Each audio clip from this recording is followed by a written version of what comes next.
Have you ever sat down to work or study, only to find your mind wandering off to a million other places?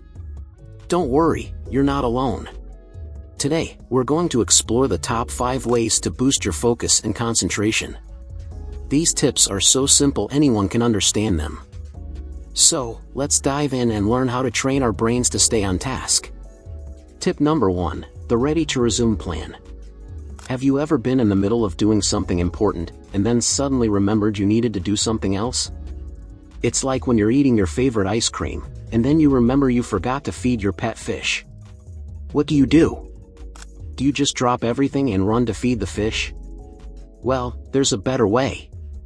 Here's what you can do. Before you switch tasks, take a quick moment to write down where you are in your current task and what you plan to do next. It's like leaving a bookmark in a book so you know exactly where to start reading again. Why does this work?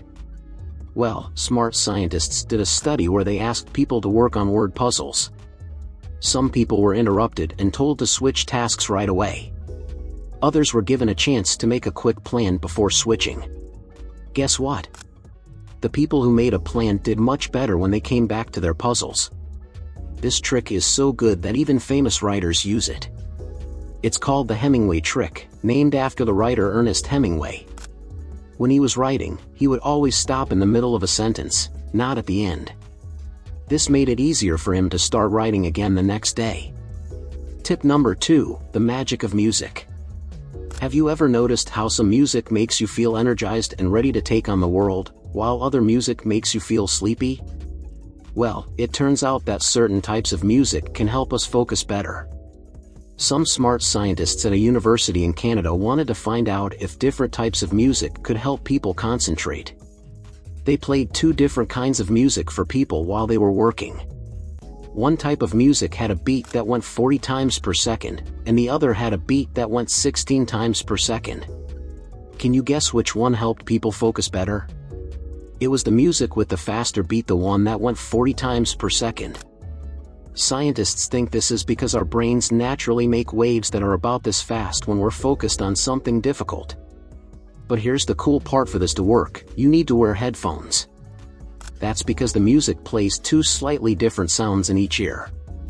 Your brain hears these 2 sounds and creates a third sound that's just right for helping you focus. It's like your brain is doing a little magic trick. This special kind of music is called binaural beats. You can find it on YouTube or Spotify by searching for 40 Hz binaural beats. Next time you need to focus on your homework or a big project, try putting on your headphones and listening to this music. It might just give your brain the boost it needs to stay on track. Tip number 3, the 10-minute declutter challenge. Okay, here's a fun game for you. Imagine 2 desks. One is super messy with papers everywhere, pencils rolling around, and maybe even a half-eaten sandwich. The other desk is neat, with everything in its place. Which desk do you think would be easier to work at? If you guessed the tidy desk, you're right.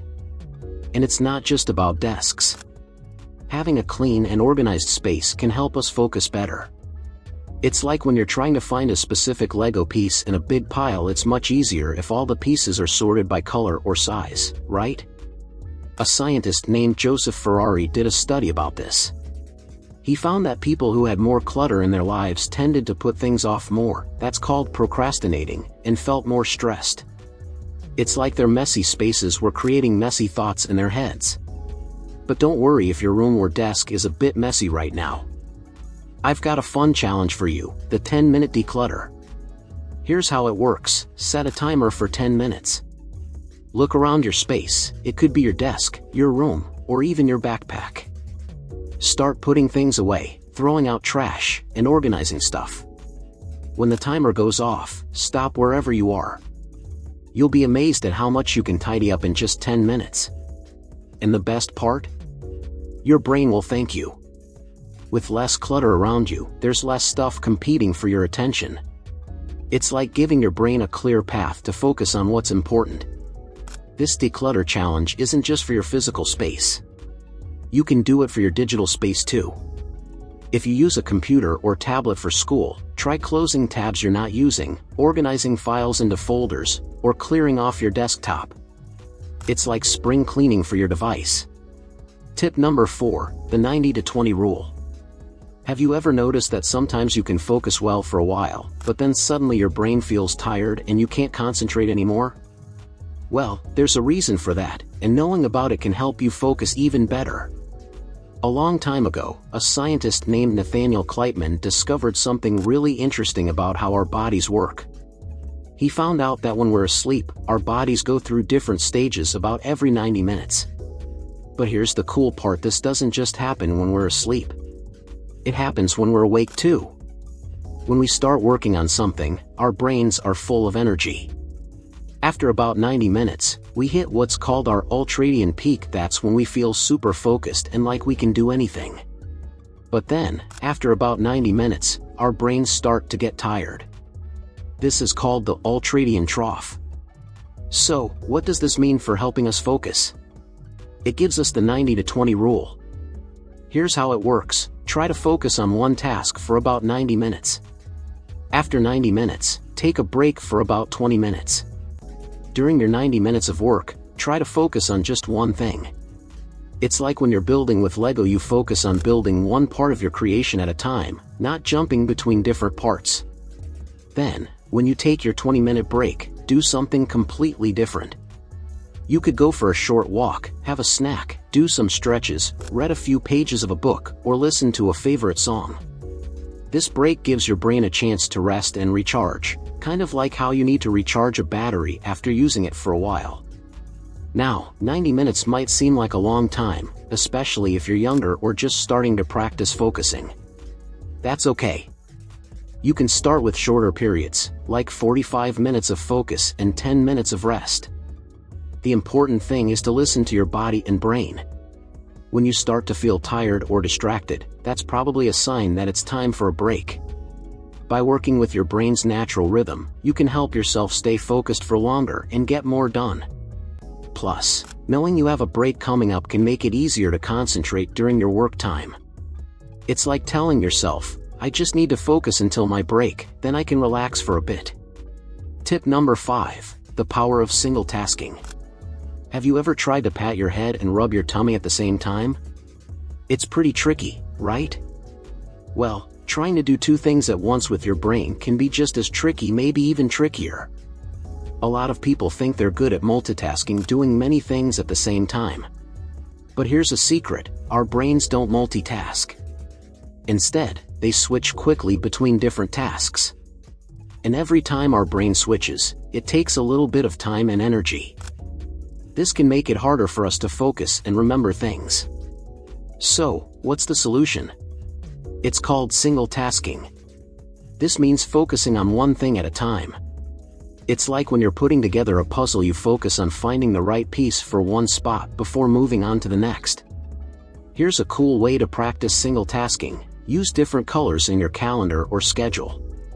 For example, you could use blue for study time, green for playtime, yellow for meal times, and purple for family time. When you're in a blue time block, try to focus just on studying. When you're in a green block, give all your attention to playing and having fun.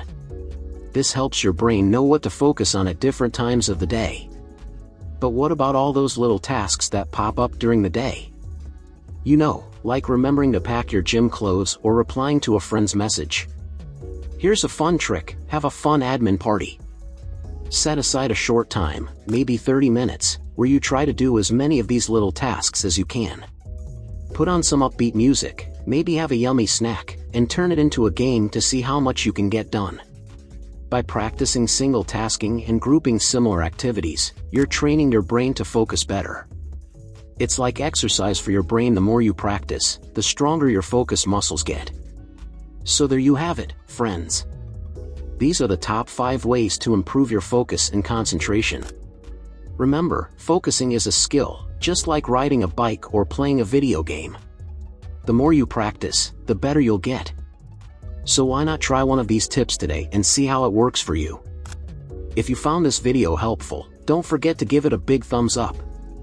Hit that subscribe button to see more cool videos like this one. And hey, share this with your friends who might need some help focusing too. Together, we can all become focus superheroes. Thanks for watching, and we shall see you in the next video. Stay focused, friends.